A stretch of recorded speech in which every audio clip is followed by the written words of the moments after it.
পৃথিবীতে চারজন ব্যক্তিকে সমগ্র পৃথিবী রাজত্বের ভান্ডার আল্লাহ দিয়েছিলেন। তার মধ্যে দুইজন ছিল মুসলমান আর দুইজন ছিল কাফের। তার মধ্যে চরম ইসলাম বিদ্বেষী ছিল নমরুদ।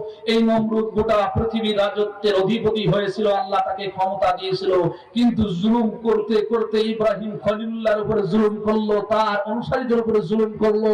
জুলুমের মাত্রা যখন অতিক্রম করলো, দেখেন এই বাংলাদেশের মতো একটা ছোট্ট দেশের রাষ্ট্রপতি সে ছিল না, প্রধানমন্ত্রী ছিল না, প্রেসিডেন্ট ছিল না, গোটা পৃথিবীর রাজত্ব তার কাছে ছিল। কিন্তু যখন জুলুম করতে করতে মাত্রা ছাড়িয়ে গেল, আমার আল্লাহ একটা প্রতিবন্ধী মশা তার বিরুদ্ধে লেলিয়ে দিলেন। এমন জায়গায় গেলে জুতার বাড়ি খাইতে খাইতে পৃথিবীর মুখ থেকে চির বিদায় নিল।